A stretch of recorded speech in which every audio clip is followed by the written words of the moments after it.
At least full Game of Thrones. Not today. Not today. Of course, he made some rookie mistakes. He made the ups and downs. Of course, we saw it. It wasn't a perfect game, but he did what he needed to do with the support of his teammates to come up with a win for Cleveland. And it's crazy. It's amazing, off of 1 week of practice, you know what I mean? This 1 week of practice.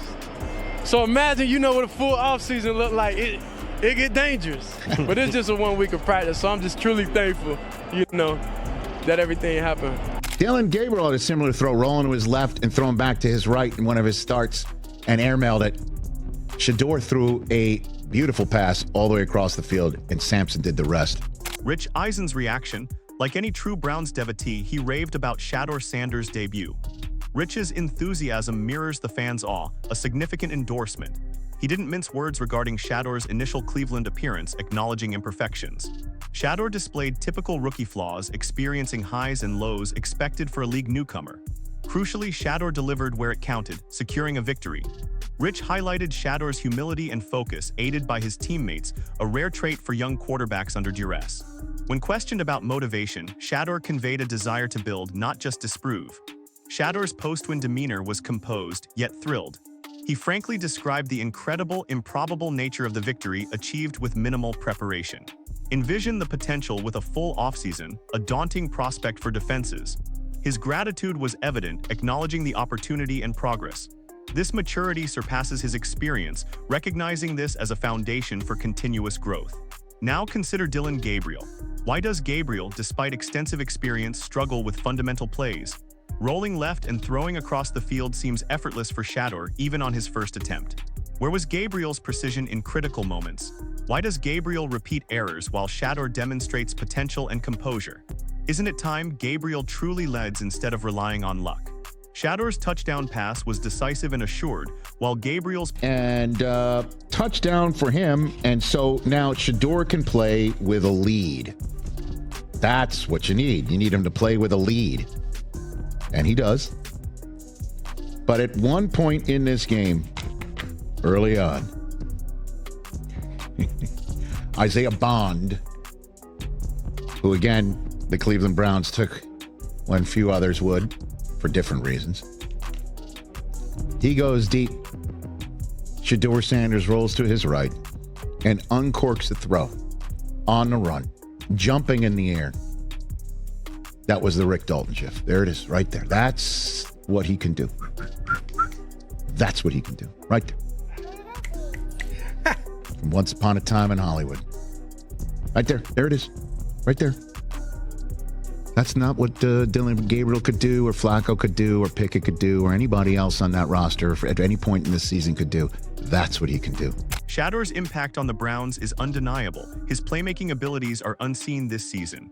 One play exemplifies this: a difficult on-the-run throw showcasing skill, athleticism, and unwavering confidence. Qualities absent in quarterbacks like Dillon Gabriel and even seasoned veterans like Flacco. This transcends mere play execution. It's about forging chances and shifting the game's dynamic. Shedeur's clutch performance reveals a superior caliber demanding recognition. It underscores that potential exists, but a catalyst is needed. However, this highlights Stefanski's decisions. Why persist with quarterbacks lacking the dynamism to generate game-changing moments? If Shedeur excels where others falter, why the delayed opportunity?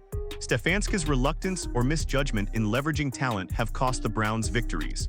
Shedeur's display emphatically conveys that the Browns must trust their young quarterback and construct the offense around him.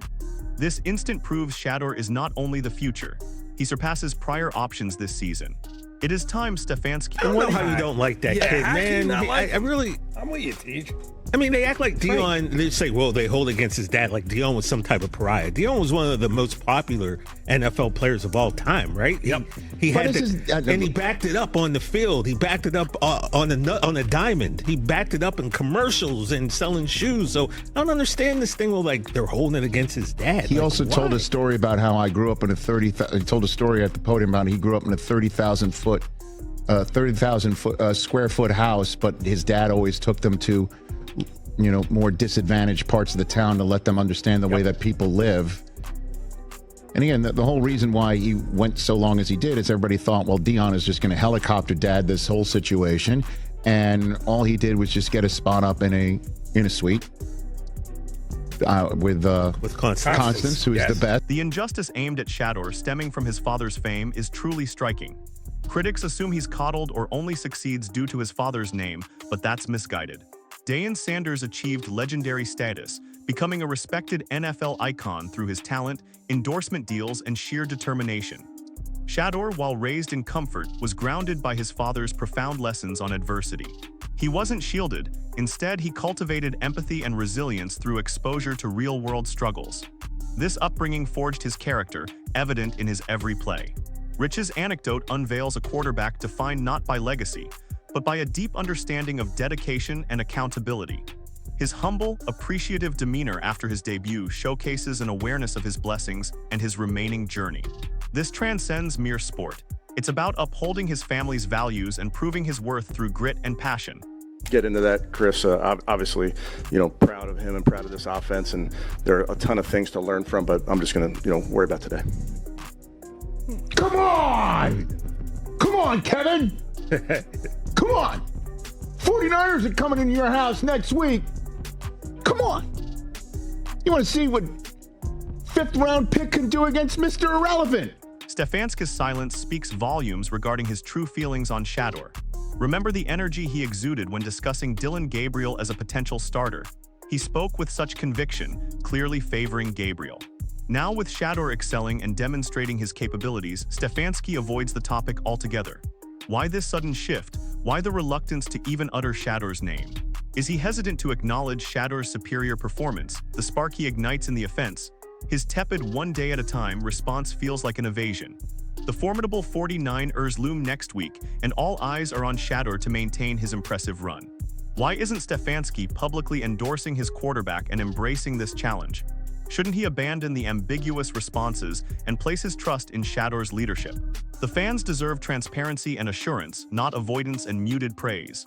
Shedeur has proven his worth. What's holding Stefanski's not a bad guy to have in the meeting room, in your ear, improving, working on it. And to me, this is the only decision I think he could have made. And it's not because Dillon Gabriel's still in the concussion protocol. They announced he's out of it. This is a decision the coach has made. Or is it ownership? I'll be honest with you. Whatever it is, I want to see it. Otherwise, would I have been sitting down watching Browns 49ers next week? No. Am I watching 49ers and the Browns next week more closely? Yep. I will be. Respectfully, I see Stefanski differently than Rich. While he may excel in preparation and team dynamics, his critical errors this year are undeniable. Initially, Stefanski's refusal to acknowledge Shedeur publicly, avoiding praise, sent a damaging signal to everyone involved. Furthermore, limiting Shedeur's early practice opportunities stunted his growth, potentially costing crucial victories. The confusing injury surrounding Shedeur reeked of manipulation, needlessly prolonging his absence. These compounding errors directly impacted the Browns' performance repeatedly. The cost of Stefanski's decisions is too high, demanding immediate action. A coach unwilling to fully support their quarterback or empower rising talent cannot lead this team. The Browns require a leader who champions Shedeur, creating a system to maximize his potential, not hinder it.